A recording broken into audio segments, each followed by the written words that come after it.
Hello everybody, welcome back to another episode of Phenomenal Reviews. I am your host Nick Smith, and today I'm going to be talking about a movie that is very famous for the late 1970s. In 1979, won an Academy Award for Best Visual Effects. Today, what movie am I reviewing? Today, it's one of Ridley Scott's most famous films, Alien. Yes, the Alien movie. And I am only going to be reviewing the two movies I acknowledge even exist. So, I'm going to be talking about Alien, Aliens, but Alien only today. So, the movie Alien is about a group of people who are in space who get woken up by their computer mother. And the reason why they're getting woke up is because they believe, okay, we're home. You know, mother's waking us up to tell us we're home. You know, we can get off the ship. No, as a matter of fact, they are getting woke up because they are going to investigate a distress call from a planet known as V426, which when they get there, they discover an alien ship. Now, when they get to this planet, if you have watched the movie Prometheus, you'll know what I'm talking about. Yes, Prometheus, as you all know, is a prequel to Alien. So if you have watched Prometheus, it might be best to, if you have watched Prometheus already, or if you have already watched Alien, go ahead and watch Prometheus. If you've watched Prometheus, go watch Alien. Either way, either one works. But so they find the spaceship, and they find the ship is filled with a bunch of eggs. And when they go investigate, one of the people, known as Kane, who is very tall, somehow activates the egg, and the spider thing jumps on his face. And as you know, if you watch Alien movies, once you touch these things, they keep squirming around and around your neck, and the more you struggle, the harder they will be to pull off of your face. Now, this movie was a very good horror movie. Yes, this is actually a horror movie, not a sci-fi film. Aliens is a sci-fi film. Alien is a horror film. And the reason why this works as a horror film is because the camera is taking you through this spacecraft, tiny space, gigantic alien coming after you in a claustrophobic area. For people who are claustrophobic, this will scare the living heck out of them.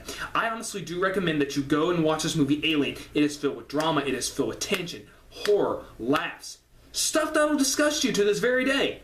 I am a 21-year-old man, and I am still disgusted by the dinner scene in Alien. If you've watched the movie, you know what I'm talking about. But so, these spider things jump on their face, jumps on Kane's face, one of the characters. Okay, the characters, we have Kane, we have Ripley, who is actually played by the very Sigourney Weaver, who has made a very good career for herself. As you know, she was in Ghostbusters. That was actually the very first time I ever seen Sigourney Weaver in. Ghostbusters, Holes, the space movie with Tim Allen, and the horror movie Cabin in the Woods.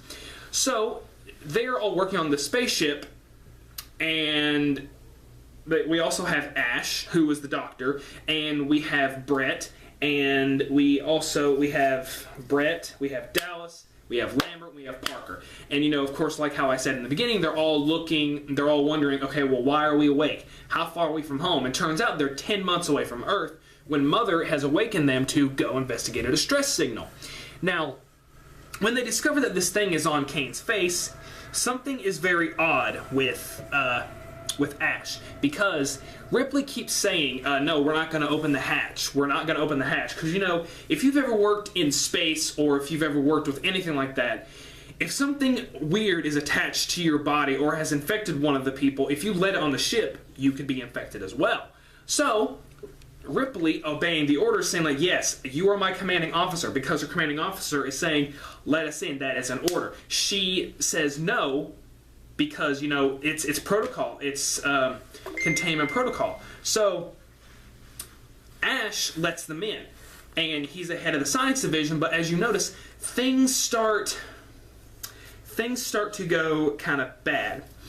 But, things don't go bad until after Kane wakes up. They find out that the alien has acid for blood, and when it's on his face, it is keeping him alive, but he is in a coma. And so they have an X-ray on him, and you see like this white liquid, like you see this liquid going down his throat, and they're presuming, okay, well, he's giving us oxygen, it's giving him oxygen to survive or whatever. So when he wakes up, you know, they're all having dinner before they go back to this major sleep. And that's one thing that they were doing. They were sleeping for months, maybe for about a year, and that's when they got woken up by Mother. And so they were getting ready to go back to sleep. And because Kane woke up, they're like, all right, well, you know what? I'm going to buy dinner on me, so let's go before we go back to bed. And all of a sudden, Kane's like starts coughing like, And then all of a sudden he's laying on the table, and all of a sudden he's screaming in pain, like his back is arched like this. He's like, ah! Ah! And then all of a sudden, like, when you see this scene, it'll almost make you vomit, because all of a sudden, bang, blood, and then all of a sudden the alien pops out of the chest. And basically what we find out is Ash is trying to protect this alien, because the reason why Mother woke them up is because it was wanting to get the alien and to use it for the weapons division. I can't speak today. So when Ripley is left in charge to look and see what the message is, it says, bring back alien, all human life. Basically, I don't know what the word means, but basically all human life doesn't matter as long as the alien is brought back to Earth. So, as things start happening, they start to search around. Okay, well, we got to find this thing. You know, it killed our friend. We got to search around. We got to kill this thing and let it into space and kill the dang thing. So, as they go off one by one into groups or whatever, they each getting killed one by one, getting sucked up into the air shaft. And you know what? The movie never tells us what happens to them. It never tells us what happens. You don't see it. It's like in Friday the 13th, the original. You know what happens. You just don't see it. That creates depth. The atmosphere of this is awesome because of how it uses the darkness to catch its prey. And the ending of this movie is just awesome. When it's just left to Ripley, they decide, okay, we're going to get on the shuttle that can only hold 3 people. We're going to leave the alien on the ship. We're going to blow it up, and we're going to escape on the shuttle. As the alien picks off all of them, one by one, except for Ripley and this cat named Jones. She gets on the spaceship, and when she's getting ready to leave, all of a sudden, boom, the alien snuck on board with her. And so, like, we have this epic battle between Ripley and the alien, and she's putting on the spacesuit. And when she's putting on the spacesuit, she's singing the song like, "You Are My Shining Star." So when she puts on the spacesuit, the alien's little tiny tongue comes out, and she pushes the airlock and shoots the alien out into space. And when it's getting ready to crawl back in, she freaking hits the thrust button and freaking burns the thing to shreds. And then that's it. She makes a report, like if you've watched Prometheus, she sends a report saying, "My name is Ripley. I am the last surviving of the spacecraft. I should be back on Earth in about 6 weeks." And the movie ends with them sleeping.